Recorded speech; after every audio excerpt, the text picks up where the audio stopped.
Hola, buenas tardes. Comenzamos con el evento. Bienvenidas, bienvenidos a Luces de Conticinio, el ciclo de encuentros organizado por Conticinio Poesía e Impulso. El primer evento de 3 que tendremos es este que se titula Poetas peruanas, la construcción de la voz. Es una mesa de diálogo entre las poetas Roxana Crisólogo y Mariela Dreyfus, y además tendremos la presentación del libro más reciente de Mariela Dreyfus. Lo presentará José Luis Rico. A continuación, leeré las semblanzas de los presentadores y las ponentes.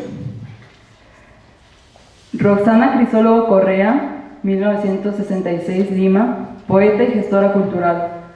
Ha publicado los libros de poesía Abajo sobre el cielo, Animal del camino, Ludi de trenes, Caneus, la belleza. Es su último libro de poesía publicado en la editorial Intermezzo Tropical del Perú. En el 2019, Ediciones Libros del Cardo, Chile, sacó una reedición de Trenes. Rompehielos se titula una selección de su poesía traducida al alemán, publicada por Verlag. Sotto sopra il cielo es el nombre de la selección de su poesía traducida al italiano, publicada por Seri Editore. Fundadora y actual coordinadora de Sibuvalo Platform. Actualmente trabaja como coordinadora de Nordic Exchange in Literature, proyecto nórdico de literatura multilingüe. Roxana es miembro del Triunvirato, que dirige el medio de prensa La Periódica Perú, así como del colectivo multidisciplinario Somos la Colectiva, con base en Helsinki. El trabajo literario y proyectos de Roxana han sido apoyados por las fundaciones finlandesas KONE, Finnish Literature Exchange, Suomen. Sí. Roxana vive y trabaja en Helsinki, Finlandia. Gracias, Roxana, por estar aquí presente.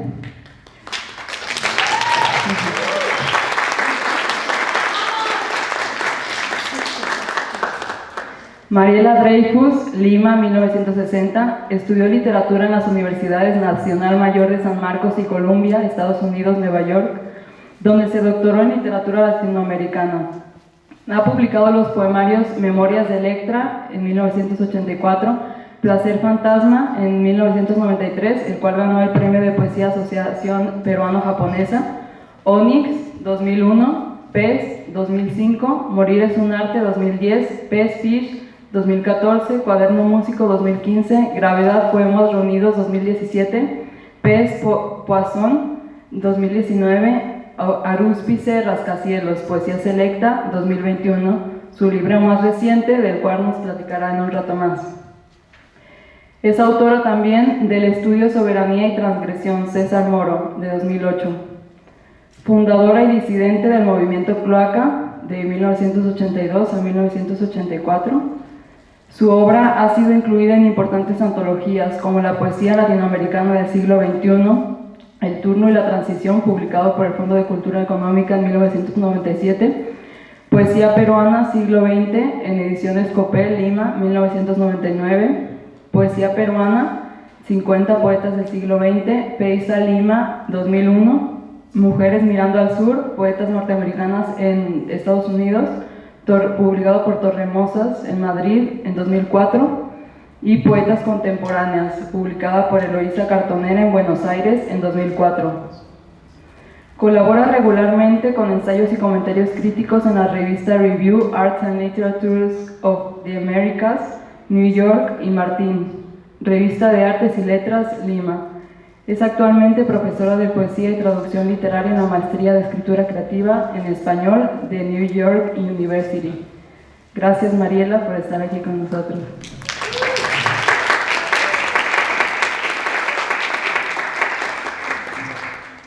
Y bueno, para comenzar con la mesa de diálogo, me lanzo la siguiente pregunta. ¿De qué y cómo se construye la voz?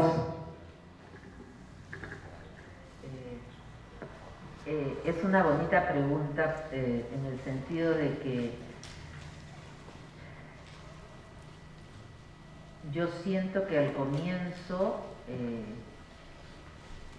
de muy pequeña, alimentaba el oído de historias orales que, por ejemplo, mi padre se inventaba para mi hermano mayor y para mí, nos contaba historias que tenían que ver con un lugar en el campo donde yo viví entre el primer año de vida y hasta los 6, que regresé a la ciudad de Lima, ¿no? Esto era en la costa, un valle de caña. Entonces esa oralidad de la lengua también estaba presente de otras maneras, ¿no? Entonces yo creo que la voz tiene que ver con el modo en que esas otras voces van rebotando y a partir de ahí tú vas construyendo tu voz o la vas reconociendo y permitiendo que salga, ¿no? Porque yo creo que hay una cierta música que uno tiene, ¿no? Un cierto ritmo que también marca una cierta respiración en la poesía, ¿no? Lo que pasa es que hay estímulos sonoros o de lectura silenciosa, porque también siempre me interesó leer, qué sé yo. Leía la literatura médica, ¿no? Antes la medicina venía con su literatura médica muy pequeñita, entonces era como una cosa casi en clave, digamos, ¿no? Entonces descubrir y poder leer acetaminofenol, o sea, esos nombres químicos me producía como una gran curiosidad, ¿no? Entonces, por supuesto ahí el efecto era absolutamente sonoro, ¿no? Porque ¿qué sabía yo de todos esos componentes? Bueno, entonces tiene también que ver con las canciones que uno escucha, ¿no? En fin, yo creo que hay libros de la infancia que para mí fueron importantes, pero estamos hablando de una infancia muy lejana, por supuesto. Corazón, de Edmundo Amichis, Platero y yo, una sensibilidad como medio romántica, ¿no? Qué sé yo. También yo me eduqué un poco con la colección de El Tesoro de la Juventud, que tenía una sección que se llamaba El Libro de la Poesía, ¿no? Cada tomo de los 20 tomos. Entonces ahí, claro, era poesía rimada, ¿no? Entonces el entrar en esas formas fijas, con una métrica y una rima también, ¿no? Es la primera música también que uno aprende, por supuesto, ¿no? En las rondas infantiles incluso. Y después uno va viajando, se va liberando. Para mí como que va soltando también los signos de puntuación. Tiene más control sobre esa voz, justamente, creo yo, ¿no? Sí. Yo ya me he peleado con las comas, por lo menos en la poesía volaron. Roxana hace mucho que se ha peleado con las comas. Bueno, primero gracias. Todavía no puedo creer que estoy aquí. Después de un viaje muy largo y bueno, de aviones, buses, en fin. Estamos aquí reunidas. Con Mariela no nos vemos hace muchísimos años. Varios años, ¿no? En Lima, ¿no? Quizás. Claro, sí. Y con Renata, bueno, nos hemos, igual con Lorena, hemos estado en Facebook, ha sido una amistad virtual, y con José Luis, que trabajamos, hemos coincidido, ¿no? Su compatriota mexicano, coincidimos en Finlandia y trabajamos en el mismo proyecto multilingüe. El mundo es un pañuelo al final, ¿no? Sí. Entonces la voz, ¿no?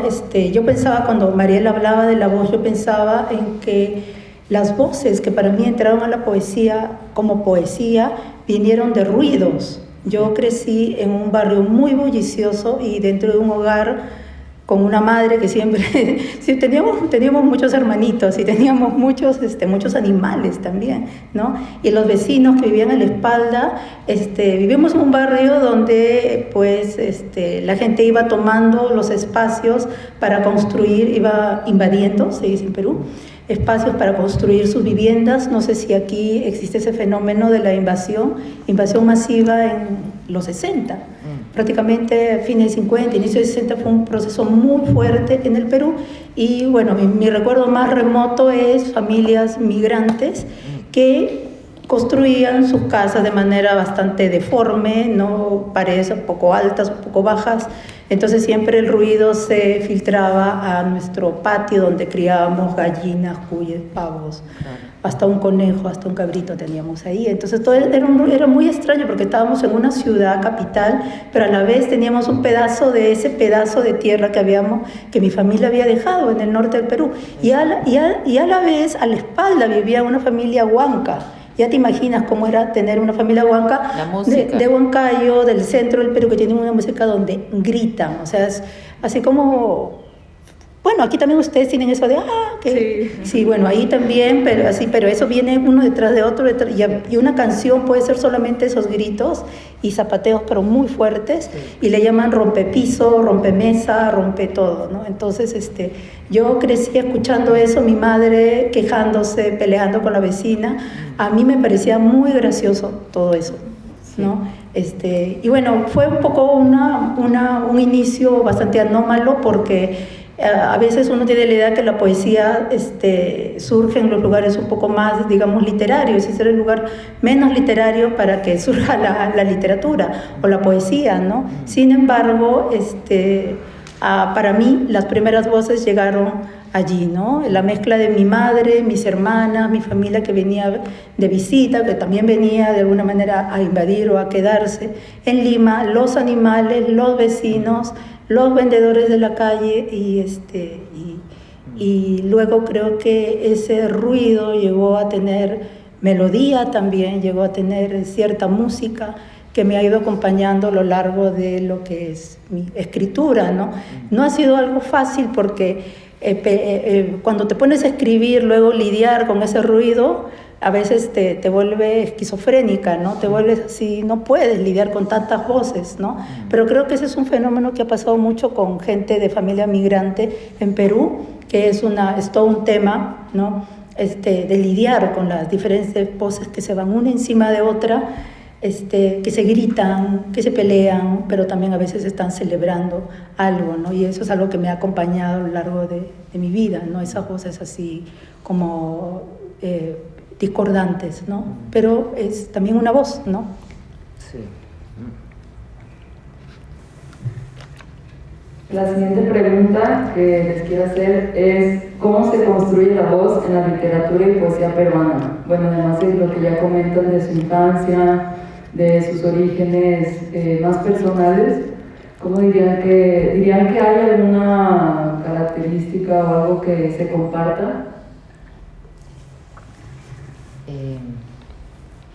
Es una pregunta que tiene una respuesta, podría tener una respuesta muy amplia, ¿no? Volviendo a lo que decía Roxana, como digo, yo he tenido la experiencia de vivir en la provincia, en la costa, pero al mismo tiempo tuve una bisabuela que era del Ande, ¿no? Mestiza, y que ha aparecido muchos años después, pero ella, bueno, la conocí hasta que yo tenía 11 años, ¿no? Entonces, que era de la zona... de la zona de Payasca en Ancash, que es una zona, digamos, hay 3 departamentos en la Sierra Norte que compartieron una lengua común que no es el quechua sino el cuye, con doble L, ¿no? Y siendo de Huamachuco, Vallejo, él también, digamos, tenía esas inflexiones y giros de la lengua cuye, ¿no? Entonces, justo yo tengo un poema que se llama La palabra viaje, donde recuerdo esas cosas que decía la abuela. Por ejemplo, bueno, no críes cólera, decía cuando alguien se enfadaba, ¿no? Que me parecía alucinante, esas frases tan bellas, máximo, ¿no? Sí. No críes cólera, decía, me lo decía a mí, por supuesto, pero también. Entonces mi madre se crió con ella, que era su abuela. Entonces mi madre tiene la sazón mestiza, ¿no? Mi madre sabe hacer el cuichactado, por ejemplo, ¿no? Tiene la sazón serrana de mi bisabuela. Y hace mucho tiempo y mi madre además tenía unas frases alucinantes, ¿no? Qué sé yo, siempre me acompañan y las recuerdo, ¿no? Pero eran muy graciosas y algunas aparentemente no tenían sentido, eran juegos de palabras casi, ¿no? Siempre tenía una frase de respuesta así, a la mano. Pero entonces, siempre he pensado que me gustaría recopilar todas esas frases suyas y y escribir un largo poema, por ejemplo, ¿no? Entonces, claro, lo que dice Roxana, ¿no? Esos ruidos y también esas como esas mixturas de la lengua, ¿no? Porque ¿cuál es la lengua en el Perú? ¿Cuántos castellanos hay? ¿Cuántas lenguas originarias hay? Que algunas ya se han perdido, ¿no? Yo no sé, el Muchic, por ejemplo, que me interesa muchísimo, ¿no? De la zona de Lambayeque, La Libertad, etcétera. Entonces, pero yo siento, fíjate que conforme avance el tiempo, siento que es un tema que yo ya he trabajado, por ejemplo, en mi libro Pez, ¿no? Esta idea de cuál es la lengua materna, ¿no? Que se bebe realmente de la madre de manera literal, ¿no? Entonces siento como que me gustaría acercarme cada vez más a esa cadencia también, ¿no? De algún modo eso he buscado en algunos poemas recientes, en el libro que estoy trabajando ahora, que es una vuelta a la juventud, ¿no? A la época de la vanguardia, la experiencia grupal, etcétera, ¿no? Entonces, siento que volver a esas experiencias de Lima, estando yo fuera de Lima hace más de 30 años, también es volver a conectar con esa lengua limeña, ¿no? Incluso del hogar, ¿no? De mi hogar. Y bueno, obviamente ahí la referencia más grande para mí sigue siendo las canciones del hogar de Vallejo, ¿no?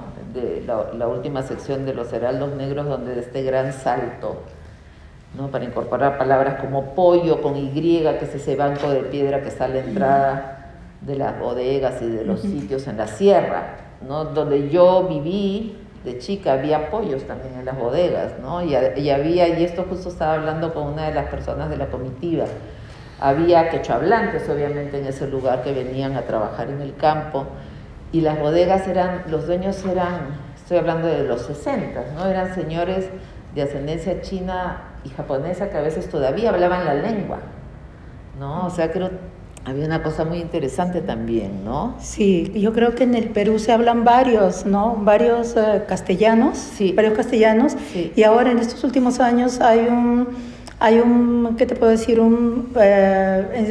Hay como una vuelta, ¿no? A pensar en las lenguas maternas, ¿no?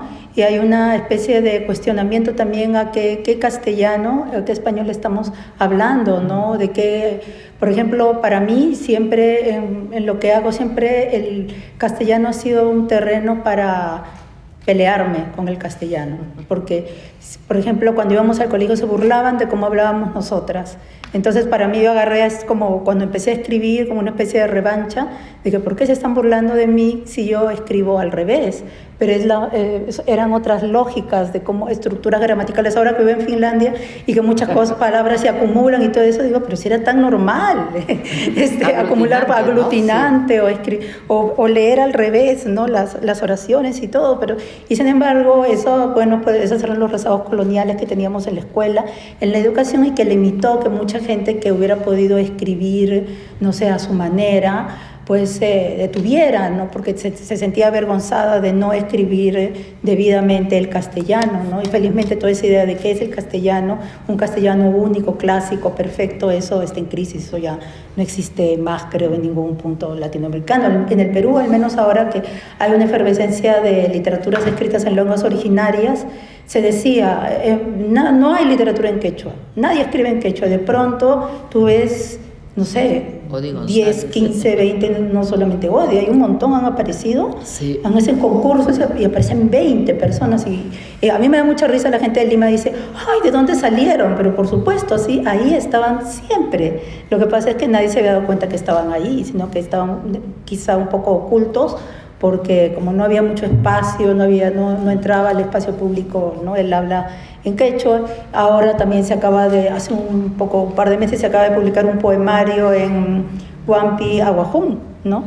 Dina Nanco una joven poeta de la Amazonía, acaba de publicar su primer poemario en lengua originaria, en su lengua, ¿no? Entonces todo el mundo decía, ¿pero de dónde salió, no?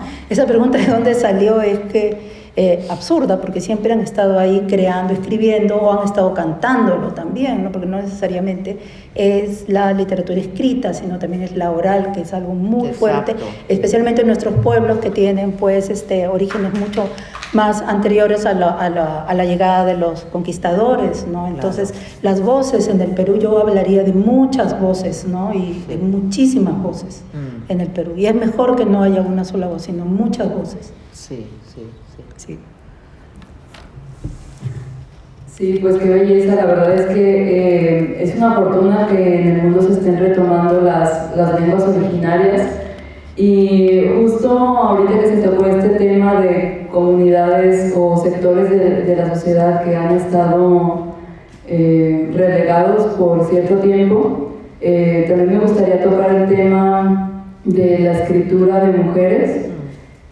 Y esto también, Azal, es una pregunta un poco más personal sobre su poesía. ¿De qué forma se integran las distintas voces públicas y privadas a la hora de crear?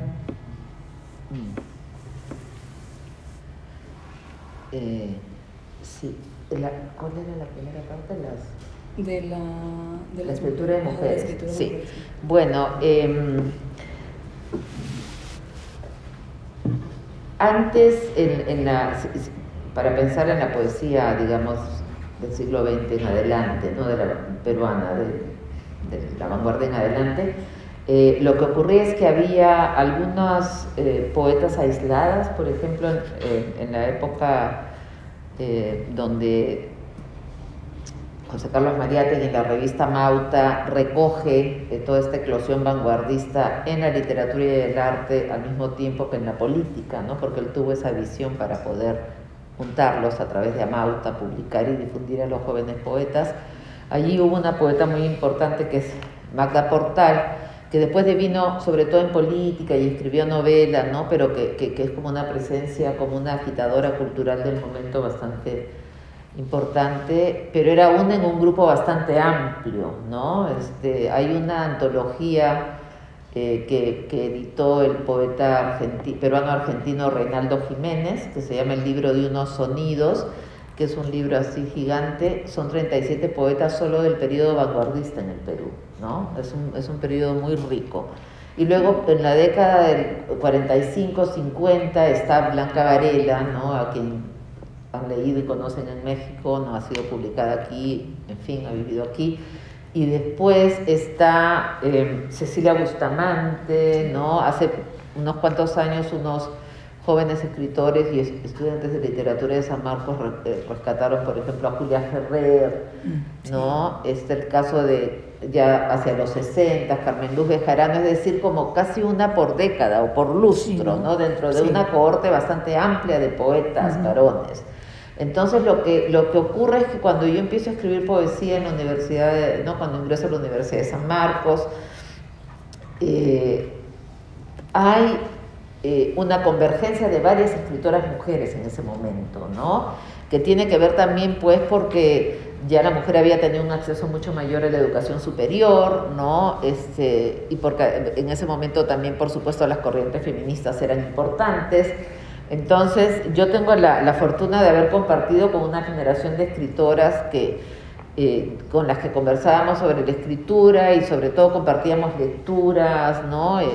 Experiencias de vidas, se convirtieron en amigas mías muy cercanas, ¿no? La vez pasada que vinimos en el 2005 a la FIL, con la delegación peruana, fuimos varias de esta generación que estuvimos aquí. Y entonces Roxana viene en la década después y tiene otra experiencia, ¿no? O sea que son periodos en que se abre y se cierra la presencia de la mujer, e incluso en los años 80, digamos, tener un espacio y una visibilidad fue tomada con pinzas por muchos críticos también, ¿no? Y como era una poesía que hablaba sobre el tema del descubrimiento del amor y del cuerpo, entonces surgió muy pronto también la etiqueta de las poetas eróticas, todas juntas, éramos como un grupo, no había voz individual, ¿no? Pero bueno, el tiempo ha decantado la obra de cada quien, por supuesto, ¿no? Y es muy obvio que cada quien ha seguido su camino, ¿no? Pero digamos, aún así,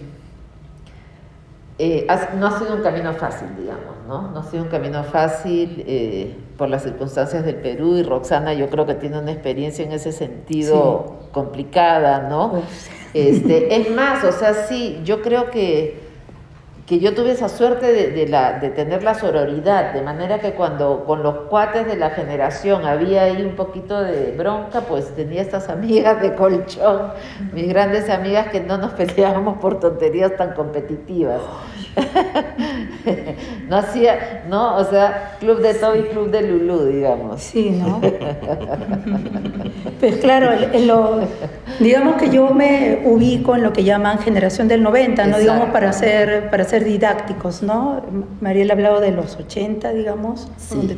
donde este grupo de poetas mujeres tuvo mucha visibilidad, ¿no? Entonces, yo empiezo a escribir en los 90, ¿no? Que fue uno de los momentos más complicados también de la historia del Perú. No sé si ustedes han escuchado de que en Perú desde 1980 se inició un conflicto armado interno, ¿no? Exacto. Y que pasa en los 90, en que ese conflicto armado interno ocurría, durante los 80 ocurría en la sierra, en la cordillera, lejos del centro del Perú, que es Lima, ¿no? Porque Lima es el Perú, Perú es Lima. Entonces, si no ocurre en Lima, no ocurre en ningún sitio. Pero, ¿qué pasó a inicio de los 90? Que Sendero Luminoso comienza a acercar Lima. Entonces, ahí existió la guerra. Dicen, ahora sí estamos enfrentando una guerra, terror, toque de queda, esconderse, un montón de limitaciones, y también una radicalización de la sociedad en el sentido de uno como irse a una especie de totalitarismo, ¿no? Entonces tú tenías los recitales de poesía donde a veces era medio macabro, ¿no? Tú veías así 10 hombres sentados y no había una sola mujer. Pero nosotros a veces, entre las pocas amigas que sobrevivieron al menos de esos primeros años, de esos 5 o 6 primeros años, era que como era difícil, a veces era tan peligroso porque podía haber un coche bomba, se iba la luz, habían apagones, habían redadas, sí. Entonces, y también había soplonaje, ¿no?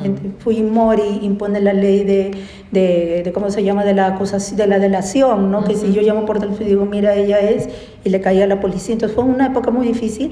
Entonces, por ahí empezamos a pensar que quizá por eso era que ya muchas mujeres tampoco ya no salían mucho de su casa, ¿me entiendes? Se quedaban, o la presión familiar, o uy, mejor me cuido, soy mujer y hay soldados en la calle, muchos hombres. Entonces Lima se volvió una ciudad de hombres, tú veías hombres nada más, ¿no? Y eso ocurrió, bueno, en ese contexto, y en términos de los grupos feministas y todo eso, pues desapareció. Fue como que, uy, en los lejanos 80 hubo un grupo de una banda, como dicen ustedes, de poetas mujeres, pero ahora no más, ¿no? Y es más, las pocas, los 4 gatos, poetas mujeres, que en ese tiempo todavía se mantenían escribiendo, de alguna manera hicieron un giro hacia tener posiciones algo hombrunas también, porque tú dices, no, porque era así como que, terrible, no quiero que me echen, quiero estar ahí, entonces yo voy a ser también como ustedes, como los chicos. Entonces eso significaba abandonar luchas feministas y todo. Apareció un grupo que se llamó Nuevas, justamente una de las integrantes es Violeta Barrientos, que ella va a estar, que ella les puede contar. Entonces era rarísimo, tuvías un montón de hombres y de pronto aparecen Nuevas, que era un grupo de lesbianas. Yo recuerdo un recital de poesía donde las comenzaron a insultar. Terrible. Eso fue en Magia y en San Miguel, me acuerdo de este sitio. O sea, terrible. O sea, la sociedad como mujer no te daba muchas ganas de ir a los recitales. Sin embargo, yo participé en un grupo que siempre me arrepiento. Todos eran 7, 8 hombres y yo era la única mujer, y entonces era como la cuota que estaba ahí. Y entonces, pero era como, bueno, ya iba a recital para, bueno, una mujer, ¿no? Y entonces fue bastante pobre a nivel de poesía escrita por mujeres. Se publicó, pero muy poco, y más bien fue ahí, desde cuando sale Fujimori, 2000, 99, 2000 es donde se comienzan a publicar muchos libros, y mucha gente de la generación del 90 realmente publica, se pone las pilas en los 2000. Sí. Entonces en los 2000 es donde nuevamente se retoma todas las luchas feministas, y ahora hay un montón de colectivos, hay un montón de espacios de todo tipo, ¿no es cierto? De todo tipo, claro. Literarios. Yo participo en algo que le llamó el Triunvirato La Periódica, con Teresa Cabrera y Violeta Barrientos, ¿no? Que hacemos como periodismo cultural o política, pero muy difícil, fue muy difícil, y Esto de tomar posición feminista ¿cuándo ha sido más fuerte? ¿Los últimos 8 años quizás? Quizás, Quizás claro. 8 o 6 años. 6 incluso, muy 6, poco. sí, 6, Sí. recién 6 años, y luego de haber pasado por una crítica muy dura a las poetas del 80 también, porque ahí había una cosa bien extraña, ¿no? De criticar así muy fuerte la poesía de las poetas de los 80, y luego como de digerir, ¿no? Toda esa tradición, porque no se trata de decir, oye, estas son así, ¿no? Son eróticas, o como un crítico literario dijo, stripticeras, ¿te recuerdas? Cuando las llamó las gárgolas también. Claro, yo lo seguía, porque yo con mis compañeras tratábamos de ver qué es lo que ha pasado, ¿no? No, pero sí, en esos términos eran las críticas, luego de que todo eso ya se sublimó, se procesó. Entonces ahora ya vivimos en un momento en donde más o menos ya se tejen, ¿no? Sí. Yo quería decir 2 o 3 cosillas que quedaron sueltas, ¿no? Primero que yo me fui de Lima, del Perú, en el año 89, que es el momento, como dice Roxana, en que la guerra, el conflicto armado interno se traslada a Lima, ¿no? Sin embargo, para mí hay un momento, Cloaca se fundó, el movimiento Cloaca, que yo cofundé con Roger Santibáñez y donde hubo varios poetas y artistas. Se fundó en el año 82 en septiembre, ¿no? Y a los pocos meses, a finales de enero del año 83, hay una masacre en Uchurajay, que es un lugar de alturas en Ayacucho, donde matan a 8 reporteros y periodistas, reporteros gráficos y periodistas. Entonces eso ya es una gran señal de lo terrible que estaba la violencia, ¿no? Y ahí es que incluso nosotros hicimos un manifiesto al respecto, ¿no? Y después, bueno, la violencia se fue acercando cada vez más, como dice Roxana, y por eso mismo todavía se podía contrarrestar esto con estar en las calles, estar en colectivos, estar en grupos, como una manera de apapacharnos también, ¿no? Pero llega un momento, justo yo me voy de Lima porque sentía ya irrespirable la situación. Yo me había soplado toda la década, ¿no? Como poeta joven, luchando contra las cosas, en fin. Fue muy dura esa década, y luego se volvió incluso peor cuando asciende Fujimori, ¿no? Sí, fue terrible. Yo estaba en Nueva York en el año 90, me acuerdo de esas elecciones, ¿no? Y que decían, ¿pero quién es este señor? Pues ese señor ganó, ¿no? Entonces, bueno, y también quería decir que en cuanto a las voces colectivas, porque Roxana ha hablado de cómo ella incorpora estas voces en su poesía, ¿no? Y una de las cosas interesantes de Cloaca era justamente estar atenta al lenguaje coloquial, incluso al lenguaje de las calles, del lenguaje lumpen, ¿no? La jerga, todo eso que cada quien a su manera fue incorporando en su poesía, ¿no? Y que es algo con lo que yo también he dialogado siempre, digamos, ¿no? Explorar distintos niveles de lenguaje, distintos espacios también, ¿no? Darle cabida y espacio a personajes de la ciudad, ¿no? Y a la vez ir construyendo una cierta mitología personal, como dice la poeta Diane Wachowski, de su propia escritura, ¿no? Estas figuras como el padre, la madre, ¿no? Que tienen, que son más que nada como representaciones icónicas, ¿no? De ciertos roles paternos y maternos en una sociedad como la peruana. Y también, ¿qué más iba a decir? Que también me di cuenta que en todo caso el tratamiento del cuerpo y sobre todo de la visceralidad es como una continuidad en la poesía peruana contemporánea, ¿no? O sea, Vallejo, por ejemplo, ¿no? O José Watanabe, ¿no? Que tiene este hermoso poema que es un arte poética de la poesía, que es el recuerdo de un niño que está en el campo y va a defecar una tarde, ¿no? Con otros niños del campo, y de pronto al día siguiente ve brotar una ramita verde en ese terreno, y es como la vida que se regenera, y eso es la poesía, ¿no? Para Watanabe, que creció en el campo también, ¿no? Entonces, Varela, por supuesto, Jorge Eduardo Eyelson, ¿no? O sea que tampoco es que las poetas de los 80 descubriésemos la pólvora, ni mucho menos, ¿no? Pienso en Noche Oscura del Cuerpo, de claro, Elson, Elson Moro. ¿no? Blanca Varela, César Moro, exacto, ¿no? Es como pero fue una leyenda, ¿no? Fue como una leyenda. Sí. Ahora ya creo que se entiende más, ahora ya. Sí, exacto. Sí.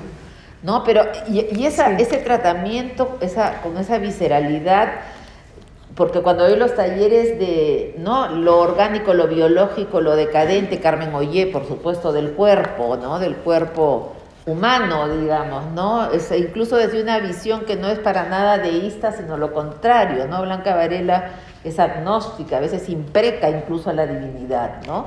Es la carcasa, es el cuerpo puro, que se hace polvo, ¿no? Uh-huh. Entonces, esa es una preocupación muy presente en nuestra tradición, ¿no? En cuya corriente, por supuesto, de algún modo yo he navegado, por usar la metáfora, ¿no? Acuática, ¿no? Pero viene de muy atrás, ¿no? Sí, bueno, nada, eso. Sí, ¿no? Sí. Ya han tenido bastante paciencia. Sí. Pues, si gustan, bueno, muchas gracias por todo ese conocimiento, ese contexto de primera mano que podemos escuchar de su voz.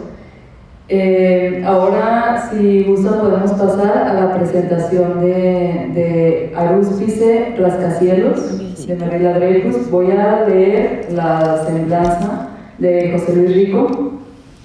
José Luis Rico es poeta y traductor. Estudió en la Universidad Nacional Autónoma de México y en la Universidad de Nueva York. Ha publicado Blanco 2012, Duna 2013 y Jabalíes 2015.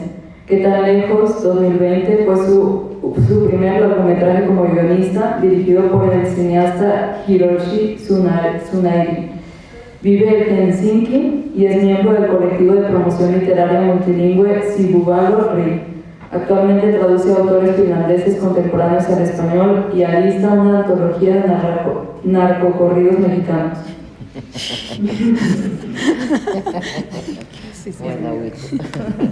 Buenas tardes, gracias por la invitación. Ahorita me siento muy feliz y muy confundido, porque, bueno, con Roxana he estado trabajando y conviviendo y hemos sido como compañeros de trinchera en la pandemia, tratando de continuar con nuestras actividades en Helsinki. Mariela fue mi maestra en NYU y uno de los poetas que me han ayudado más como a entender justamente esta cosa tan rara que es la poesía latinoamericana. Entonces estar aquí de vuelta en México con Mariela y con Roxana es realmente una cosa muy importante para mí. La primera pregunta que se hizo ahorita fue de qué o cómo se construye la voz en la poesía, y creo que a toro pasado me doy cuenta que esa es la pregunta que yo le hice a la obra de Mariela cuando surgió la posibilidad de hacer una antología selecta. Ya existía un libro que es una antología, no es una antología, es la obra completa, ¿no? Gravedad, publicada en Nueva York por Arte Poética Press. Por Arte Poética Press, ¿no? Entonces, bueno, ya estaba todo el corpus bien juntado, bien editado, y para mí la pregunta era ¿cuál es la ruta crítica de esta poesía desde su nacimiento, desde los primeros textos hasta los últimos libros? Y o sea, si pudiéramos caracterizar esas etapas, ¿cómo serían? Entonces, la primera pregunta que tengo para Mariela es, yo siento que la primera poesía, Memorias de Electra, por ejemplo, incluso Placer Fantasma, está ahí, ¿no? En el maravillamiento de ver el cuerpo, que es como una víscera, que es una fuente de placer y es bien inmundo, ¿no? O sea, hay algo así. Y luego al nivel como de la forma, es una poesía todavía con unos periodos bastante claros, ¿no? Más o menos así como cada verso es un suspiro, 8 sílabas, 9 sílabas, ¿no? Y hay una especie de parsimonia, ¿no? Y luego, o sea, yo tengo mis hipótesis, pero surge tu poesía en Memorias de Electra de esa manera, ¿no? Afrontando la visceralidad con esos metros que son nuestros metros, ¿no? Del español. Y luego, ¿qué pasa? ¿Qué vives, qué lees, qué te hace cambiar, buscar otras formas? Sí. Bueno, por una parte, yo creo que siempre me ha interesado como explorar distintos ritmos y distintas formas, ¿no? Y de hecho, por ejemplo, en el tercer libro, que es Onyx, que es un libro que lo escribo durante un periodo que vivía al sur de los Estados Unidos, ¿no? En el Deep South, donde había una sensación de alienación bastante fuerte, digamos, de estar en una suerte de limbo, porque en el año 95 constaté que se trataba de una sociedad bastante segregada también, ¿no? Entonces, pero es poesía lírica al mismo tiempo, ¿no? O sea que no hay indicios del contexto social, pero sí hay una sensación de extrañeza, de alienación, y fue un periodo también como de mirar hacia adentro, ¿no? Y coincidió que por cuestiones de trabajo me fui a España llevando un grupo y visité la capilla de Ávila de Santa Teresa de Jesús, ¿no? Entonces ahí una cosa que me pareció, volviendo a la pregunta, ¿no? Hubo viajes de por medio, hubo muchas lecturas de por medio, nuevas voces, el contacto con la poesía estadounidense, ¿no? In situ, con la lengua inglesa. Por ejemplo, esa vez me maravilló que en la capilla de la iglesia de Ávila hubiese una placa de metal que decía: en este muro asomó el ángel, ¿no? O sea, que una placa que factualmente confirmaba el milagro de la transverberación, ¿no? Que es cuando se le asoma el ángel y atraviesa a Santa Teresa, ¿no? Entonces, digamos que ahí empieza como un periodo en que la poesía empieza a abrirse más hacia la imaginación, hacia la búsqueda interior, mística, y al mismo tiempo las formas empiezan a soltarse, ¿no? Por ejemplo, ese poema yo lo siento como un poema en 7 partes, pero como no hay ningún indicio, salvo que cada parte empieza en una página distinta, hay gente que dice que son 7 poemas. Entonces empieza un desatarse de las formas que en Pez es casi total, ¿no? Pero sin embargo, una cosa curiosa que lo notó María Negroni, ¿no? Escritora amiga, es que en Pez al mismo tiempo hay pasajes que son, como te contaba antes de las lecturas de niña, ¿no? Del soneto, por ejemplo, hay en decasílabos, ¿no? Hay pasajes que son en decasílabos en Pez, pero después todo es bastante desatado y con imágenes medio como pesadillescas, porque ese libro en principio intentaba escribir sobre la gestación del cuerpo y la palabra como 2 hechos paralelos e intransferibles, supuestamente. Bueno, ahora está lo de la madre canguro y todo aquello, ¿no? Pero era la idea de que nadie escribe el poema por ti, nadie lleva el niño por ti tampoco, ¿no? Entonces esa era la idea de ver cómo se va gestando, tejiendo la palabra, pero también apareció el 11 de septiembre, las Torres Gemelas, etcétera, ¿no? Luego fíjate que en Morir es un arte, que es el siguiente libro, otra vez vuelvo un poco más al control de las formas. Es un libro que tiene una parte, digamos, bastante nostálgica, ¿no? Que son los poemas a la madre, ¿no? A la madre, y que es un libro justamente que yo pensé,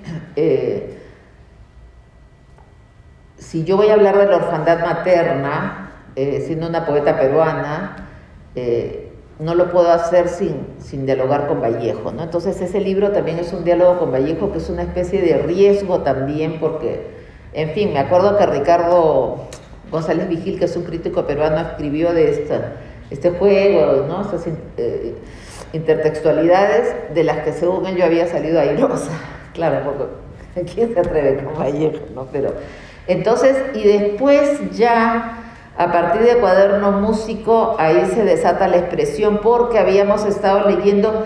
Yo primero, antes de seguir hablando, quiero agradecer muchísimo a Renata, por esta invitación y al Grupo Poético Conticinio. Es un honor estar acá en la Universidad de Guadalajara. Muchas gracias por su paciencia y por estar aquí. A Roxana Crisólogo la conozco desde que era una joven poeta. He presentado sigue siendo una joven poeta, y yo también, ¿por qué no? Entonces, sí, yo voy a ser la eterna joven. Entonces, Roxana, yo me acuerdo haber presentado su libro Ludide. Roxana una vez presentó Pez, la edición en castellano de Pez, con otro poeta de los 90, Miguel Ildefonso. Sí.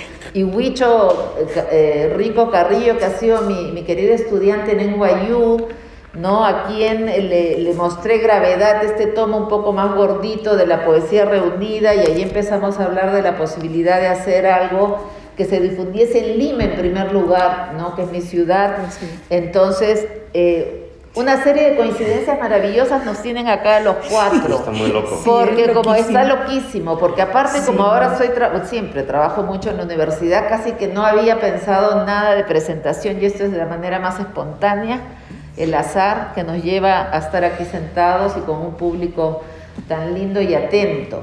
Entonces, bueno, lo que decía es que ya en Cuaderno Músico, por ejemplo, Jorge Eduardo Eyelson, volviendo a él, que es un poeta que también admiro muchísimo, ¿no? De los poetas peruanos, tiene pues este diálogo con el jazz, ¿no? Tiene un poema hermoso para Charlie Parker, ¿no? Que se llama Un pájaro llamado Charlie, si no me equivoco, que está en su libro Celebración. Y a mí siempre me ha gustado el jazz, ¿no? Desde la época de Cortázar. Con Cortázar aprendí jazz, ¿no? Entonces, pero digamos, empecé a acercarme a un poeta estadounidense que ahora vive en Nueva York, él es del sur, Yusef Komunyakaa, que es un poeta que dialoga en su poesía con el jazz. Tiene un libro muy bonito que se llama Blue Notes, ¿no? Donde habla de este diálogo de la poesía y el jazz, y habla de que ciertas obras del jazz, sobre todo, digamos, por ejemplo, él dice que Miles Davis, So What, ¿no? Es casi un alegato tipo Sartre, ¿no? Que hay piezas del jazz que son como miradas filosóficas sobre la existencia, ¿no?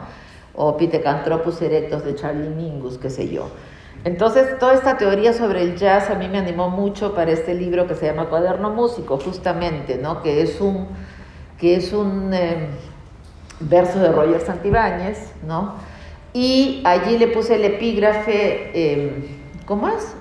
I'll play it first and tell you what it is later, ¿no? Primero lo voy a tocar y después te cuento lo que es. Porque ahí ya se desató pues la expresión, y como digo, las pausas las hago yo a partir de la respiración, ¿no? Sí, pero ese desatarse, o sea, lo que a mí me gusta mucho de Cuaderno Músico es que siento que tienes como en tu fuero interno tantas palabras y tantos sentimientos y tantas asociaciones que siento que podría ser un solo verso largo, ¿no? Qué bonito eso que dices. O sea, tú has sentido que cambia porque lo que yo sentí al leer Gravedad es que yo estaba presenciando cómo tu verbo se extendía y se extendía y se extendía y se extendía y se extendía, ¿no? Sí. Bueno, te voy a decir algo, justamente volviendo a César Moro, a quien mencionó Roxana Crisólogo, ¿no? El poeta peruano que vivió una década acá en México, ¿no? En la Ciudad de México, y en San Luis Potosí tuvo el encuentro con Antonio, ¿no? Que fue un encuentro definitivo en su vida. Yo fui una gran lectora de la poesía surrealista de muy joven, ¿no? Entonces la aspiración era esa, digamos, ese era como el ideal, ese ir soltando y soltando, pero como también tengo un super yo tremendo, me ha costado ir soltando, ¿no? Y ahora que lo dices, bueno, por ejemplo, a mí qué sé yo, un libro que siempre me fascinó y al que vuelvo ahora en la lengua original es el Ulises de Joyce, por ejemplo, ¿no? Entonces, como te digo, ese era como el desideratum, ¿no? Llegar a ese desatarse, pero a la vez controlar, ¿no? Porque lo que dice justamente Komunyakaa, pensando en el paralelo con el jazz, es es improvisación simétrica, o sea que sueltas y amarras, sueltas y amarras. Eso es como el bailar en cadenas que decía Nietzsche, ¿no? Que eso es la cosa, porque claro, o sea, hemos leído mucha poesía que es muy bella a su manera, pero que se siente como que después de esta palabra podría venir cualquier otra. Sí. Y después de esa cualquier otra, es como más bien como una combinación aleatoria, que en eso hay bastante mucho. Belleza, ¿no? Sí. Pero yo lo que siento aquí es que este delirio también tiene que ver con lo que dijiste en algún momento, ¿no? Que te estás tratando de acercar cada vez más a la cadencia de la lengua materna. O sea, es como una especie de delirio, pero extrañamente muy dirigido. Sí. ¿Y vas a leer? Sí, ¿no? ¿Hay sí. tiempo? Creo que sí, porque sería bonito que... No, que todavía. No, faltan 10 minutos. Ah, bueno, pero entonces igual creo... podemos... Sí. Sería lindo que leas. Leo. Sí. Sí, por favor. Bueno, entonces, gracias otra vez. Justamente muchas ideas se agolpan para variar, pero quiero... A ver, voy a leer algunos poemas de Arúspice, ¿no? Que es la selección que hizo Huicho, ¿no? Y miren qué bonito quedó el libro. Salió en la editorial Peiza de Lima este año, hace un par de meses, y va a estar en la feria a partir de mañana, el sábado, ¿no? Así es que ojalá lo puedan conseguir. Una cosita más que quería decir es que justamente cuando vine en el 2005 traje un libro nuevo que es Pez, ¿no? Y ahora me siento muy contenta de traer este nuevo libro a esta feria maravillosa, la más importante en lengua española, me parece. Cumplí con la chamba, ¿no? Porque traigo novedades. Bueno, entonces voy a leer algunos poemas de esta selección que hizo Huicho, otra vez muy agradecida. Además apareció el adjetivo dreyfusiana, la poesía dreyfusiana. Como habría dicho Toño Cisneros, por unos minutos me sentí la poeta más importante del universo. Ay, Toño. En recuerdo de Toño, de Rodolfo y Nostroza, que estuvieron aquí en el 2005 presentando juntos sus libros de Albus, ¿no? Sí, una lectura que fue hermosa. En recuerdo de Patricia de Sousa, amiga muy querida que vivió en México y a quien publicaron en México también. Bueno, entonces voy a leer, a ver, Bucólica. Este es de mi libro Onyx.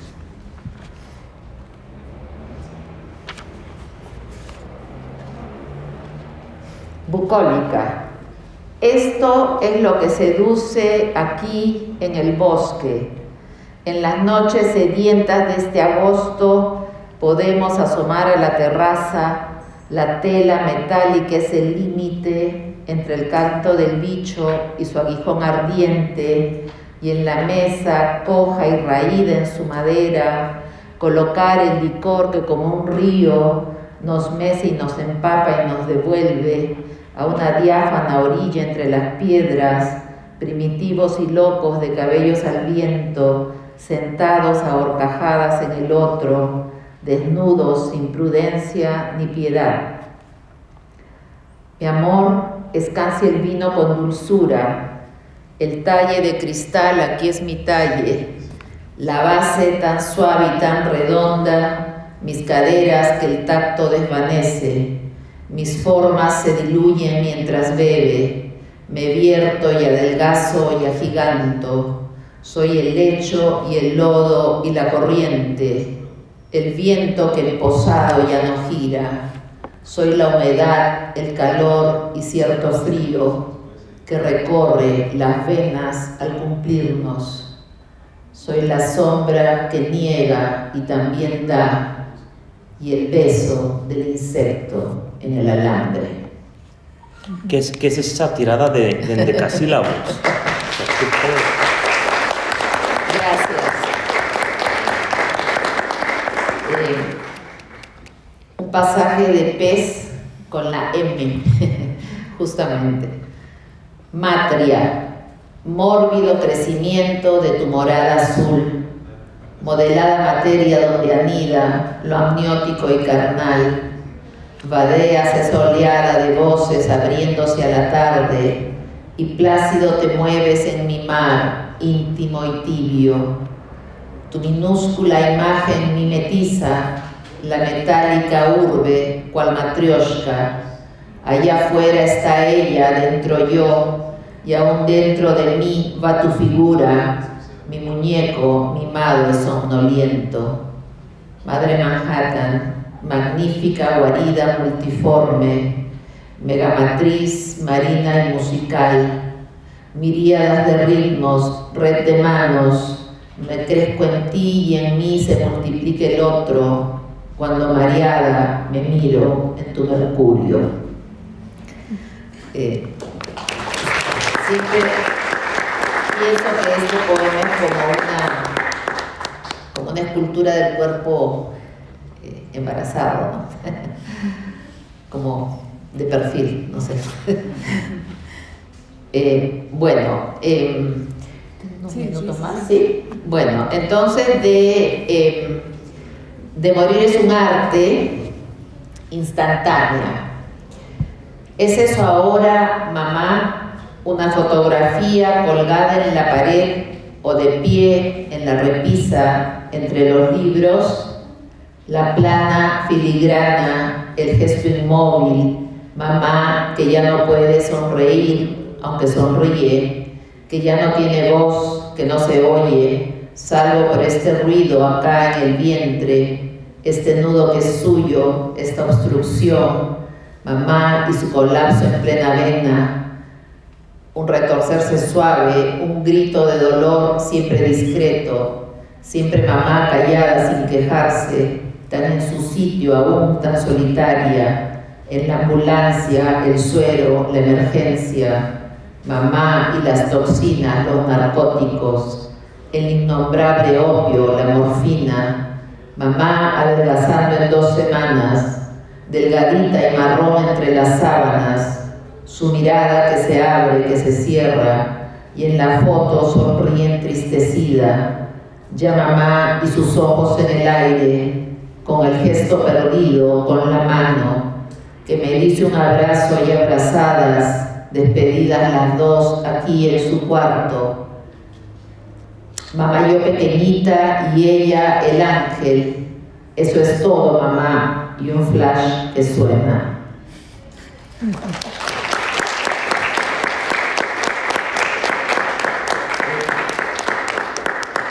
De Cuaderno Músico voy a leer la palabra viaje. Y le quería decir a Roxana que justamente la bisabuela María en la casa de Petituars, es una calle de Lima, de Lince, que es mi barrio, sobre el que he escrito también. En la azotea de la casa la bisabuela criaba animales también, ¿no? Sí, ¿no? Tenemos eso. Tenemos eso de traer esas costumbres a la ciudad, ¿no? Sí. Cuyes, bueno, cuyes en determinado momento ya no, gallo, gallinas, qué sé yo. Bueno, un poco de eso creo que hablo aquí, no me acuerdo. Pero aparecen los gallos también, sino aquí en otros poemas. La palabra viaje. Y se las quiero dedicar a todos ustedes y gracias por permitirme viajar hasta aquí. La poesía también es un viaje en el espacio y en el tiempo, así es que gracias a todos. La palabra viaje. En esa leve heredad, los abuelos disponían la chaise longue al pie de la cama y yo me arropaba junto a ellos, su tibieza de horno contra el invierno gris. El abuelo abría en la mesa su gran diario, me hacía leer editoriales llenos de palabras extrañas que luego mirábamos en el Larousse. Incluso una vez preguntó qué era la bandera en fiestas patrias. Luego hubo otras cosas enhiestas en mi vida, por ejemplo, el arma con que alguien me apuntó en un toque de queda. Pero abuelo hablaba de un cierto orgullo nacional que también se hizo trizas, como la taza de la abuela con su leche de vaca y harta azúcar. Para ese primer sorbo que era mío, y fue mía además la planta de la higuera, donde en noches sin luna se descolgaba un duende, o el árbol de pacae, demasiado precario, demasiado inquietante, era también la bisabuela esperándome en el cuarto del fondo, más allá del gran patio, más allá de los Andes. Ella hablaba un dialecto hermoso. Ante mi mal carácter decretaba ya no criar más cólera, como si ésta me brotase por dentro y había que dejarla morir. Niña inconforme, niña insatisfecha, acaba de una vez ese canal, apaga de una vez ese canal por donde viaja la ira que habrá de devorarte, que habrá de dirigirte, cuando escribas tan fuerte en la libreta que el dedo medio quedará dislocado, cuando inventes tu propia semántica violenta, cuando grabes la palabra desnuda, grave herida, la palabra que marca tu destino en las borras tempranas del café. Gracias.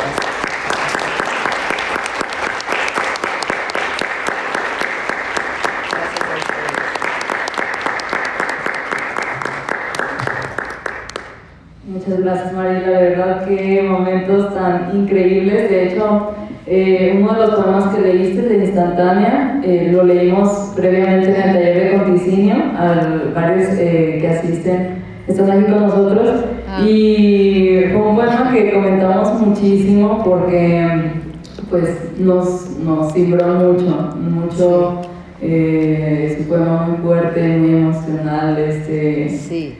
Es increíble como toda tu poesía. Muchas gracias por ella, Mariela. Gracias a ustedes, sí. Bueno, es cierto que el tono emocional de este poema es bastante alto, ¿no? Pero yo, claro, también a veces lo veo como otro modo del diálogo también con las artes visuales, ¿no? Como esa imagen que de pronto se detiene y es lo único que queda del cuerpo, justamente, ¿no? Terrible. Pero bueno, gracias por leernos y por estar aquí. ¿Y dónde podemos encontrar tu libro, ahora que es la FIL? Sí, me dijo el editor que va a estar en el pabellón peruano, ¿no? De la FIL. ¿Sí? Sí. Sí, llegan los Muy bien, pues ahí lo buscaremos. Muchas gracias. Muchas gracias, Mariela, Roxana, José Luis. Bueno, es momento de pasar con las preguntas y los comentarios. No sé si hay alguien que quiera levantar la mano.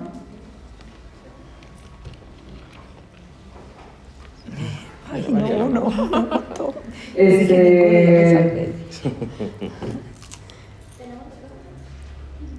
No, pero hable fuerte, por favor, nada más, si se escucha. ¿Quién? Sí, adelante. ¿Cómo? El libro. Arúspice con acento en la U, Rascacielos. ¿En dónde? Y en el pabellón. En el pabellón peruano, la editorial es Peisa, Peisa, sí. Uh-huh. Sí. Sí, adelante. ¿Pueden hacer una explicación de poeta joven a poeta adulto?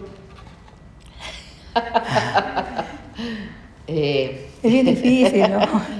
Sí, pues porque no depende de la cronología, sino de cuando sientes que tienes una voz, pero la voz siempre está en construcción al mismo tiempo, ¿no?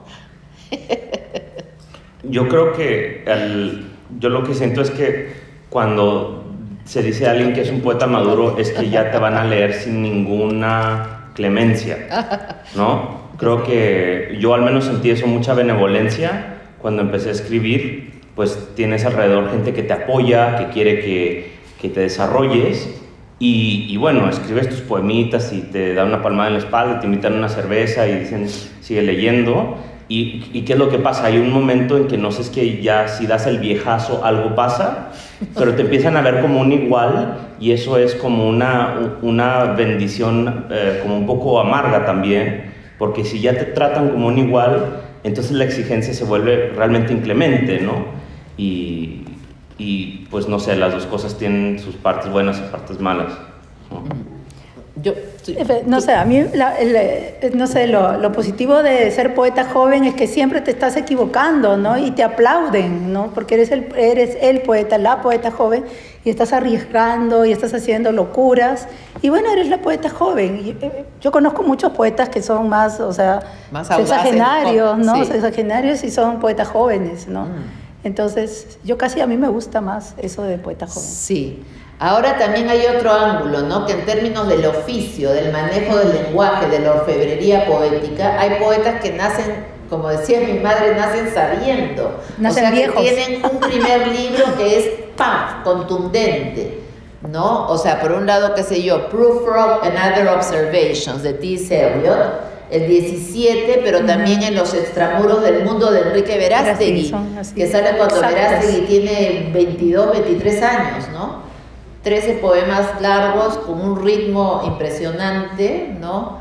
Con la percusión afroperuana detrás, ¿no? Y con otra música también, porque además Enrique amaba la música barroca, por ejemplo, ¿no? Un control de materiales absoluto, entonces joven y sí y no al mismo tiempo, ¿no? Sí, sí. Gracias. Sí, adelante. Pues para empezar quisiera agradecerles por esta plática, me emocionó mucho. Gracias. Me interesó mucho cuando estaban hablando de los ruidos que llenaron su infancia, yo soy de como en el ruidos. vecindario o las historias que contaba su padre, ¿no?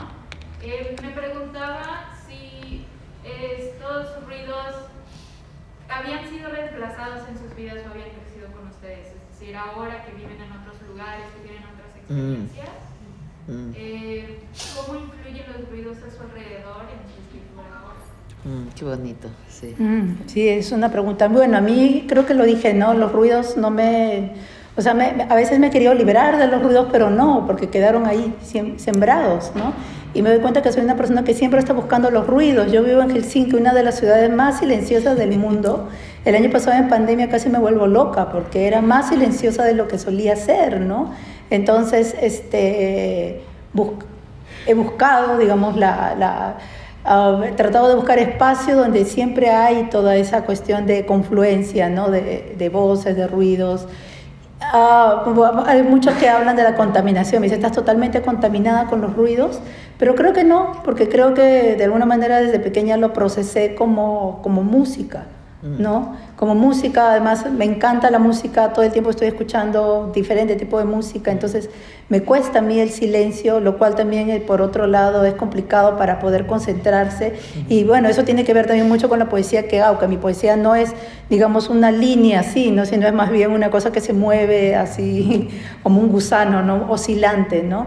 Entonces creo que es una manera también ¿no? de tomar los ruidos, a mí me gustan. Sí, bueno, yo estoy hace muchos años viviendo en una de las ciudades más ruidosas, más bien, que es Nueva York, ¿no? Por ejemplo, qué sé yo, cuando llega el tren a la última o primera estación y frena, y ese frenazo es como que te vuela un poquito el tímpano casi, ¿no? El tim. Entonces, pero aparte de eso, una cosa que a mí siempre me ha maravillado y que Huicho también ha pasado por la experiencia, bueno, tú has estado también en la ciudad, Roxana, es, y ahora que salimos de nuevo porque hay que seguir adelante y estamos todos de nuevo tomando los trenes y los trenes están llenos con mascarilla, por supuesto, esa posibilidad de escuchar a cada paso una lengua distinta, con entonaciones distintas, con sonidos distintos. Antes, por ejemplo, y ahora quizás vuelva, ¿no? El ejercicio de ir reconociendo por el acento de qué ciudad, incluso de qué país es esta persona hispanohablante, ¿no? O no sé, así jugar a distinguir si este señor oriental está hablando coreano o chino, o sea, ir afinando el oído, ¿no? A todas esas acentos, inflexiones, modismos del castellano, como digo en primer lugar, este híbrido que es el Spanglish, ¿no? Con incrustaciones del inglés o préstamos mitad y mitad de una lengua a otra, en fin, ¿no? Eso yo lo recibo como un regalo casi, ¿no? Sí, yo estoy de acuerdo a eso. Y a mí me pasa algo muy raro, que cuando regreso a Latinoamérica, cuando estoy en el Perú, me comienzo a criticar. Digo, este país es demasiado monolingüe, ¿no? Porque estoy extrañando escuchar ruso, escuchar árabe, persa, estar igual pensando, ¿es árabe o es persa? No, es árabe. No es persa. ¿Por qué es persa? Porque es árabe, ¿no? No, pero es el idioma que ahora vienen los nuevos refugiados de Afganistán. Claro. No es, ¿no? Entonces nos metemos en una discusión profunda acerca de las lenguas, ¿no? Sí. Lo cual no existe en Latinoamérica, que es un continente demasiado monolingüe, ¿no? Y creo que eso ojalá cambie alguna vez, ¿no? Y yo quisiera nada más sí. anotar que, por ejemplo, en el último libro de Roxana, donde describes tu caminar por Helsinki, el silencio lo procesas como si fuera ruido, Sí. ¿no? O sea, como que el silencio te chilla en los oídos, ¿no? Sí. Sí.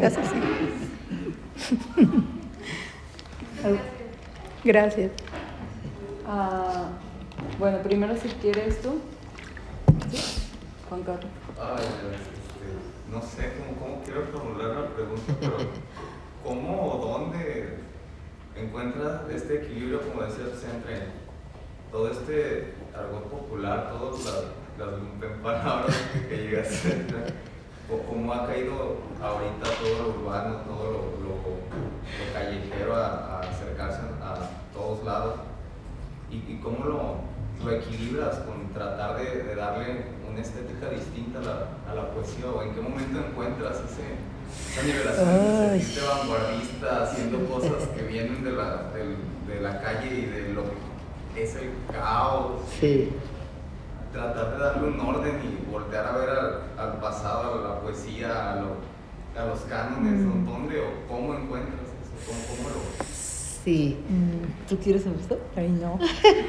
A ver, bueno, hay esta frase que yo la cito. Bueno, primero te quería decir que cuando yo estudié en la Universidad de San Marcos, literatura, era como una especie de programa de escritura creativa escondida, ¿no? Porque la mayoría de escritores eran poetas, sobre todo poetas, entonces, pero era una formación rigurosa justamente de las literaturas hispánicas y del desarrollo de la lengua.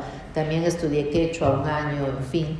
Entonces, te quiero decir que es una linda pregunta, ¿no? Porque, por ejemplo, Marco Martos, el poeta Marco Martos, que fue uno de mis primeros profesores en San Marcos, hablaba citaba esta imagen del prado ameno de la literatura. Después yo le he preguntado, ¿de dónde sacaste esto? Me dice, de alguna fuente latina, pero no me voy a acordar.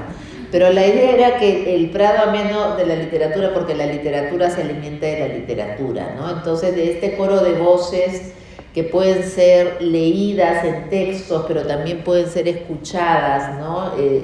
Volviendo a lo que hablábamos Roxana y yo, van formando ese equilibrio, ¿no? Entonces yo, por ejemplo, a veces a mí me gusta usar también los arcaísmos, ¿no? Justamente al lado de la lengua coloquial más viva, ¿no? En ese poema sobre Santa Teresa utilizo arcaísmos, ¿no? Utilizo algunas de las palabras que son de la propia Santa Teresa, del libro de la vida, ¿no? Entonces hay es cierto, ¿no? Hay esa especie de balance, digamos, ¿no? Y yo creo que la literatura te permite esa libertad, justamente, ¿no? Cómo vas armando, de dónde vas bebiendo, qué tomas. Y también yo siempre he tenido como una especie, como varios poemas que son como guiños de ojo a otros autores, ¿no? Por ejemplo, un poema temprano de Placer Fantasma, ¿no? Que tiene unos versos que dicen algo así como... y he escuchado el ruido sordo de la corneja, su huida siniestra, algo así. Pero la idea es que, por ejemplo, en el mío Cid, si la corneja volaba a la izquierda, era un mal presagio. Entonces es un guiño de ojo al mío Cid, ¿no? Este tipo de cosas que, claro, ¿cómo te puedo decir? La gracia está en que eso fluya como si fuera algo que podría haber dicho la señora de la panadería de la esquina de mi casa en el pasaje Conococha, ¿no? Es decir, que uno se apropia y lo haces tuyo al mismo nivel que esa otra lengua viva, digamos, ¿no? De las comadres, ¿no? Porque yo hablo en un poema de las comadres del barrio, por ejemplo, ¿no? De las señoras que que van a hacer el mercado, qué sé yo, ¿no? ¿Quién manda cuál registro tiene más jerarquía o no? Lo lindo es incorporarlo juntos casi, ¿no? Claro, y lo mismo pasa con, digamos, con frases. Yo utilizo mucho en mi poesía lo que escucho a mi mamá, la vecina, la gente de la calle. Me gusta muchísimo eso, ¿no? Me ha costado mucho tiempo ser una propia artesana de eso, porque construir un discurso en base a eso y también incorporar las herencias de la literatura, de mis lecturas, ha sido muy difícil, ¿no? Entonces, Sí. yo me guío más de la música. Sí, ¿no? Yo soy sí, oído nada más, oído. lo que escucho, Ahí vas siguiendo el hilo. y puedo mezclar algo muy literario con algo muy de la vecina. Exacto. Y me encanta eso, pero claro, es bastante concentración justamente en ese ritmo, ¿no? En ese pa. Sí. Depende el ritmo que tú elijas, que tú quieras. Sí. Así es. Hace unos meses murió la poeta argentina Tamara Kamensay. Ay, sí, ¿no? Y ella sí, tiene sí, un poema sí. muy lindo, no me acuerdo del título, pero ella dice que usa la metáfora de la costura, ¿no? La costurera, uno empieza a hilar justamente esos fragmentos, ¿no? Y cuando has terminado, cuando das la última puntada, haces un nudito y luego le das la vuelta a la tela. Y lo que se muestra es, Claro, ¿no? La parte sí. que ven los demás, ahí ya no hay costuras, no hay hilos. ¿No? No se ven las costuras, Claro, ahí justamente. eso es, así ¿no? es. Ya cerraste el objeto, ya está la orfebrería completa y no hay rastros, ¿no? Es decir, que no suene impostado, ¿no? Porque Claro, falso. lo peor es ser impostado, ¿no? Sí, Que no, retórico. terrible, ¿no? claro. Sí. Sí. No. Exacto, pero eso es como, es oficio, pues, ¿no? Sí. Porque al final también es como sí es coloquialismo, pero es un falso coloquialismo. Exacto. Es un falso coloquialismo. O sea, hace mucho que yo no escuchaba a Roxana leer en voz alta y la escuché antier. Sí. Y yo decía, bueno, sí están esas palabras ahí que a mí me suenan coloquiales, pero están armadas, o sea, están totalmente subvertidos. Claro, los yo lo hago a dichos, propósito. ¿no? Sí. Porque Sí. yo a propósito uso esas palabras que dicen son retóricas, son ya manoseadas. A propósito lo hago. Sí. Sí, adelante. En toda esta experiencia, ¿qué consejo le darían a los nuevos poetas? A ver, tú primero. A A los nuevos poetas, ¿qué consejos le darías? Uy, ¿qué consejo le daría? Para mí la observación, observar, escuchar a mí todo, creo que la poesía más me entró por el oído que por los ojos. Sí, escuchar muchísimo, ¿no? Y también observar y luego escribir, ¿no? Escribir como salga y luego pues aplicas ya esa técnica de la costura. Que creo que sí, eso a mí me parece así fabulosa. Sí, sí, bueno, en realidad uno siempre escribe mucho más de lo que publica, ¿no? O sea, lo que sale publicado es como la condensación de todo ese gran trabajo que hay detrás, ¿no? A veces la computadora, la tecnología puede ser enemiga porque cuántas versiones puedes tener de un solo poema, ¿no? Yo en la época en que escribía a máquina ya tenía varias versiones de mi poema. Imagínate ahora, ¿no? Lo bonito es, como digo, que una amiga de la década de los 80, que es Rosela Di Paolo, que estudió en la Católica, ¿no? Porque en la Católica también había algunas escritoras en los 80. Me acuerdo que yo le mandaba a ella mis versiones. Rosela tenía una gran paciencia. Así nos hemos leído manuscritos, es decir, ¿no? Entonces me decía, como me dijo un día, como dice el verso de Juan Ramón, no toquéis más la rosa que ya está, porque seguro la tenía hasta aquí con todas las versiones que le seguía mandando. No, o sea que el pulido, el trabajo de artesanía es muy laborioso, ¿no? Y como dice Roxana, hay que escribir, sí, aunque no sea porque nunca, Sí. son muy Sí. pocas las veces que es una versión Imagina, queda definitiva, chiquitito. ¿no? O no Después queda vas nada. recortando, O no queda nada. Así O no es. queda nada. Sí, o no queda nada. Sí. Así es. ¿Qué opinan de la poesía traducida? ¿Conserva sus elementos primarios? Por ejemplo, a uno de ustedes la traducieron ya, no sé si alguien de ese país Sí. ya le dijo algo. A ver, tú cuenta que Y usted dijo, vaya, no sé si eso, o que acertado. ¿Cómo Sí. ¿Qué opinas sobre la traducción poética? Yo pienso que la traducción es como reescribir es como un proceso literario, es como crear otro texto, ¿no? Yo no creo en traducciones literales, ¿no? Y más bien creo que en ese proceso de trabajar las traducciones con la traductora, no por la experiencia. Quizá al inglés podría ser más próximo, pero imagínate, al finés o al sueco o no sé, al ruso o alemán, no sé, aquí tenemos un traductor especializado, tienes que trabajarlo de nuevo, ¿no?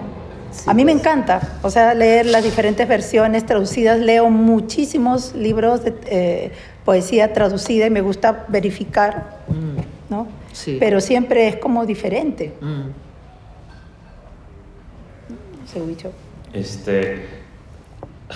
Pues yo lo que he visto es que los lenguajes, incluso aunque sean lenguajes muy cercanos entre sí, son muy celosos, no los hablantes, porque los hablantes pueden ser muy generosos cuando escuchan una traducción, pero el lenguaje en sí, digamos lo que sentimos como algo orgánico en español. ¿Cómo es una frase orgánica en español? La hay, más o menos, podemos decir, esta frase está redondita, esta frase me gusta en español, y a lo mejor el pensamiento viene de otra lengua, pero creo que al menos eso sí, y es lo mismo que pasa con la respiración en inglés, se nota mucho, o sea, un nativo del inglés hace unas frases que, bueno, no sé, para alguien que no sea nativo de inglés, aunque lo sepamos muy bien, no nos sale a veces. No nos sale pensar en monosílabos como lo hacen ellos, ¿no? Entonces, eso sí es un salto cuántico. Es muy, muy, muy difícil. Realmente, uno puede más o menos, ¿no?, tasajear alguna lengua, puede contar un chiste, pero lo que se siente como, fue eso, en una lengua, se encarna de manera bien distinta en cada una. Y es un trabajo bien ingrato, porque cuando traduces bien, dicen, no, pues qué bueno es ese poeta chino, ¿no? O sea, desaparece la labor del traductor cuando está bien hecha, ¿no? Nada más apareces para recibir la cachetada, realmente. Sí. Sí, bueno, retomando lo que dice Roxana, ¿no?, que la intención es hacer transcreaciones, ¿no? Sí, es decir, no traducir literalmente, sino la reescritura, ¿no?, la reinvención, para que siga viva esa lengua, la lengua de partida cuando tú la usas, la traduces en tu lengua, ¿no?, en la lengua de llegada.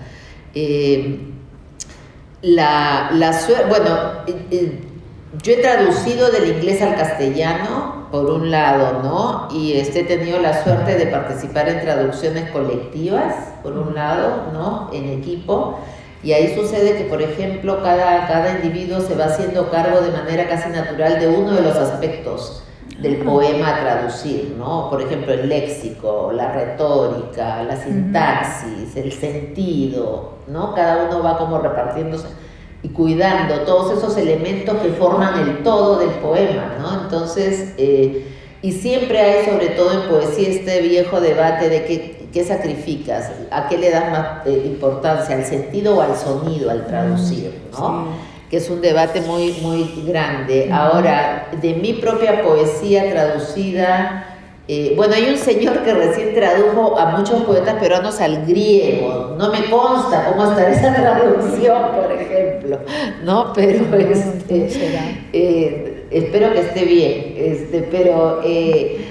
Pero he tenido la suerte de que hay 2 libros míos traducidos al inglés, Pez, que ya salió, que es Fish, y luego ahora va a salir el 2023 este libro Cuaderno Músico. En los 2 casos yo he trabajado con los traductores directamente, ¿no? Dialogando con ellos en sesiones, y luego hay 2 traductores estadounidenses ahora interesados en hacer una especie de antología de mi poesía traducida al inglés, ¿no? Y una de ellas, tengo la gran suerte de que una de ellas, Carmen Jiménez Smith, es de madre peruana, entonces sabe mi castellano. ¿no? Y ellos empezaron traduciendo Memorias de Electra, los primeros poemas, ¿no? Y lo están haciendo así de manera secuencial. Con ellos también dialogo, o sea, me encuentro, hacemos conferencias Zoom para preguntar, a ver qué suena mejor, ¿no? De qué manera se organiza mejor la sintaxis, o el sentido está bien o no está bien.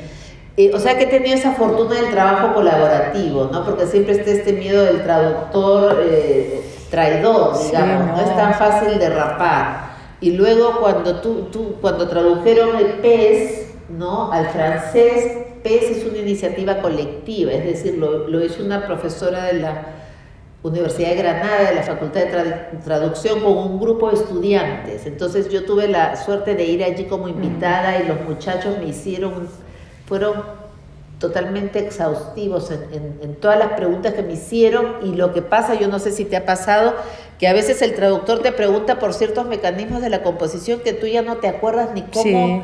¿Qué demonios estabas pensando que usaste esta forma verbal, por ejemplo, ¿no? Sí. O sea, que te hace ver otras cosas, ¿no? Es interesante eso. Yo a veces he corregido, uno o dos versos porque el traductor me hizo dar cuenta de algo. Es curioso, sí. Bueno, sí. Si quieren un par de preguntas más y ya damos por terminado. Sí, adelante.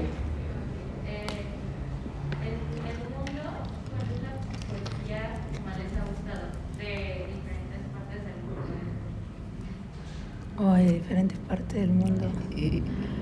Ay, es bien difícil. Sí, es bien difícil pensar nacionalidades, ¿no? Pienso más en autores, en autoras. Sí. Sí. Yo sí soy muy francófilo, así, a mí los franceses, por ejemplo, yo vengo de una familia católica, los franceses a mí me hicieron ateo, me hicieron suicida, me curaron de todo eso.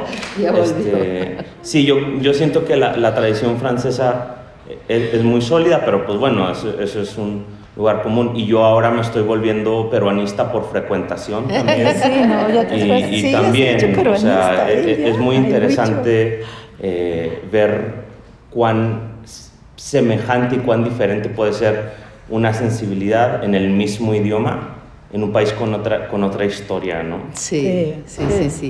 Sí, bueno, lo que yo sí tengo son autores a los que me gusta volver, ¿no? Como digo, sobre todo estos autores de libros amplios a los que puedes entrar casi por cualquier lugar. Bueno, ahí el ejemplo más típico es, por supuesto, Rayuela de Cortázar, ¿no? Que es el libro de juventud.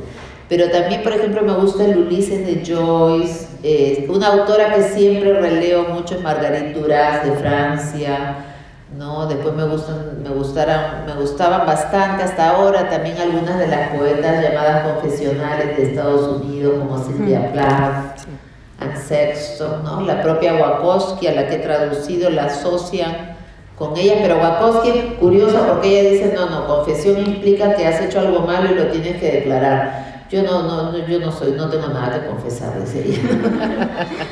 Bueno, si se trata de nombres, me gusta mucho Clarice Lispector, aunque ella, bueno, es narrativa, sí. Me gusta muchísimo. En general, la tradición lusófona me interesa muchísimo. Estamos cerca de Brasil, pero estamos lejos, igual, ¿no? Entonces, ella es una autora. Me gustan también las poetas confesionales, Sylvia Plath y, bueno, todas ellas, ¿no? Especialmente Sylvia Plath, sí. Durante la pandemia me puse a leer, por ejemplo, mucho a Mariana Enríquez, ¿no? Literatura gótica. Ah, claro. Volví a Ray Bradbury, ¿no?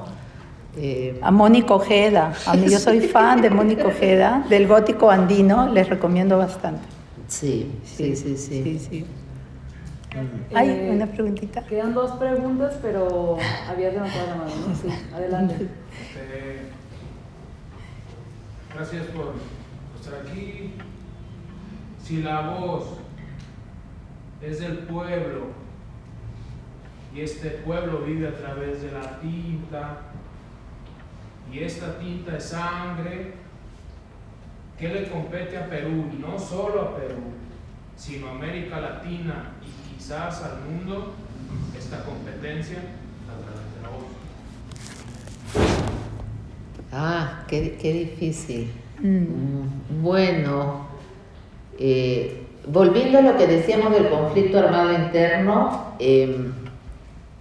esos años marcaron mi juventud, ¿no? Y una cosa que iba a decir antes que no dije es que en esos años en Lima no escribí ningún poema que fuera para nada, digamos, bueno, sí, era político, pero no hablaba de la situación política, ¿no?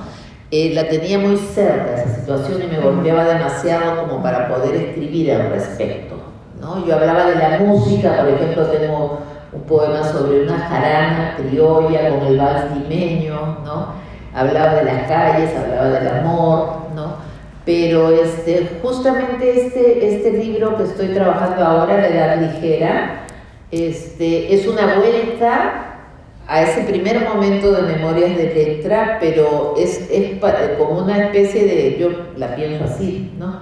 Una suerte de crónica poética de los comienzos del 80, cuando fui parte de ese colectivo artístico llamado Cloaca, y hay muchas imágenes, aparte de recordar, digamos, a los personajes involucrados, claro, es una historia ficcionalizada, obviamente, queda más lindo que en realidad, mentira, pero digamos, aparte de ese aprendizaje, hablar de lo que fue como un laboratorio de aprendizaje artístico, poético, etc., también está el trasfondo de la violencia, ¿no? Sobre la que hablo. Hay imágenes de las muertes, el estallido de las bombas, pero me tomó mucho tiempo y fue apareciendo de manera natural, ¿no? Porque la realidad a veces se filtra de las maneras más inesperadas, ¿no? Y yo nunca he tenido como este programa tan claro respecto a, ¿no? Y el compromiso también funciona de tantas maneras, ¿no? Pero curiosamente ahí también hay estas imágenes como de girones de lenguaje, ¿no? Así como la realidad se está haciendo girones, el lenguaje también se va como dinamitando, ¿no? Y entonces por eso también dialoga con esos primeros poemas míos, digamos, ¿no? Sí. Yo creo que buena parte de la tradición poética peruana está atravesada por la violencia. Totalmente. Es una cosa tan fuerte, sí. Y que quieras o no, tú a veces dices, no, yo no, abiertamente no estás tomando una posición política, pero cuando comienzas a escribir fluye eso, ¿no? Y por alguna razón son los últimos años de donde ya ha salido de una manera muy evidente y muy fuerte, ¿no? Como si en ese momento era muy difícil escribir. Hablo de los inicios de los 90, se publicaban muy malos libros, pero también se publicaron algunos libros buenos, pero nada estaba, digamos, nada reflejaba lo que estaba pasando. Han tenido que pasar casi 2 décadas para que comiencen a salir libros interesantísimos sobre lo que fue el conflicto armado, cómo se vivió la violencia, el fundamentalismo, el miedo de salir a las calles, y bueno, todo eso se unió al tema también de las mujeres. Una mujer camina sola, y viene el tema ya que más relacionado con una perspectiva feminista al momento de escribir, ¿no? Entonces, en mi caso fue algo así como también presente, pero mucho más obvio ya en los últimos libros, ¿no? Siempre personajes de la calle, siempre que están caminando, y justo hablaba con Huicho ahora que veníamos sí. en el bus, ¿no? De que estoy escribiendo un libro también así, algo, mira, sí. Coincidencia, ¿no? Como una crónica poética de los años cuando yo estudiaba en la Universidad de San Marcos, intentaba estudiar literatura y luego renuncié.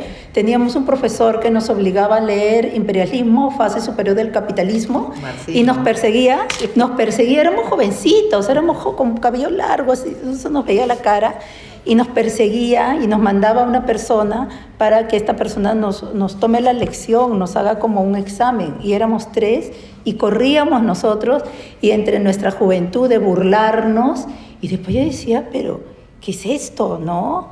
Ha sido terrible lo que nos ha pasado, ¿no? Y nosotros éramos abiertamente de izquierda, pero no era la izquierda, eso es uno de los fundamentalismos, que ya hemos hablado al comienzo, pero eso, ¿no? Que yo es ahora en que comienzo a procesar y empiezo a escribir Imperialismo, fase superior del capitalismo. Y quiero escribir sobre ese profesor N, que no voy a decir su nombre, que nos perseguía. Sí. Y que así, de esa manera, atravesó nuestra juventud, ¿no? Sí. Que teníamos que escalar una pared para salir a la Avenida Venezuela y escaparnos del profesor y de la alumna que nos iba a tomar el examen. Claro. Sí, sí, sí. Así es, o sea, es increíble. No es real maravilloso, no es gótico, es la vida. Eso fue la vida. Sí. Sí. ¿Tú trajiste tus libros? Sí, sí, sí. Porque se me ocurrió recién y ya... Pero ya no, en otro momento. Bueno, yo voy a presentar mi libro. Ah, sí. Sí, el 2. No, porque yo decía de leer un poema ahora. Sí, pues yo no tengo. Ah, Mira, está aquí bien, tienes, ya mira, tengo. Rox, aquí están dos, uno tuyo. Sí, pero ya no hay tiempo, ya estamos cerrando ya. Sí. Pues, De la violencia, digo. Pero es que no tengo, de la violencia no tengo nada ahorita. Porque sí he Ah. escrito mucho de eso, pero de eso no tengo. Pero no importa, en otro momento. Ya. ¿Qué dices? Sí. aquí está. Pero esos no son sobre ese tema. Mira, yo, si me permites opinar al respecto, Los cables del corazón enredados a la noche hay algo ahí. Bueno, ya Dale. eres. Hay algo. Claro, pero esas son las personas que llegan, que regresan así. A ver, ¿dónde está? 161. No tengo ni mis lentes. Qué desastre. Sí, soy un desastre. Claro, ese poema es de la gente que está así a oscuras, esperando su Los apagones. apagones y vivíamos a oscuras. Corte Entonces, de muchos de mis luz. poemas tienen esto de que estamos a oscuras. Exacto. Y estamos esperando el bus así, que nos va a pasar, que nos va a pasar, que nos va a pasar. Pero allí- 161. Pero eso pasa también, eso siento en la literatura sobre Lima, Sí. que aunque haya mucha luz y parques y calles, se siente como un incilio y como una amenaza constante, ¿no? Sí. O sea, Bueno, ese se es chiquito, respira. es un poema chiquitito, ya para que Sí. Los cables del corazón enredados a la noche, iluminada en los ojos que deambulan como ladrones, como viudas, como la soledad. En 4 patas sobre las piedras que adoro, mi madre pone velitas a los muertos, yo les pongo nombre. El dinero y los dioses son de la textura del agua, de la exactitud y la belleza. Volatilidad, risas que contenemos para no escupirle en la cara a la chica que friega la ropa en el comercial. Porque en el fondo están los noticieros hablándole a la noche, a la nuca, a mis espaldas, y a nadie le importa qué dice la vela, cómo desmanchar el aire. Nadie ve que cada noche partimos con el conductor del bus de nuestra mente hasta que nos obligan a bajar de golpe. Me llevo estas montañas con las cejas levantadas, interrogantes, el algodón del combustible, el butano, la soledad. Me voy a Lima a reencontrarme con mis paisanos, que también como yo están de paso y lo han visto todo. Ah, muy bien. A cerrar, lo han visto todo. Les ha pasado todo, pobrecitos. Bueno, y voy a leer un poema de este libro que mencioné, La Edad Ligera. En Gravedad salieron los primeros 14 poemas y luego este es el 18. 18. Enterraron al niño en medio de unas piedras, su ropón amarillo salpicado por la sangre, por la bala, un punto a la altura del vientre comprometió la vena cava, la carótida arteria, la fosa donde yace es común. Uno por uno se acomodan los cuerpos, el niño con su ramo de flores, oliendo como las retamas o el jazmín. Su madre reparte milagritos frente al paisaje. Las ovejas en el pasto tendidas van tejiendo la canción tristeza de este niño. La piel endurecida por el viento, al niño le brotan unas alas, telarañas de luz lo elevan sobre la colina más alta, más nevada. Negada está la historia de este niño, un orificio aquí periodontal pasa de un lado a otro. La buena muerte no espera la necropsia y se aposenta en pleno mediodía. En las exequias fúnebres, funerarias, no se olviden de saludar al niño y su acordeón. Gracias.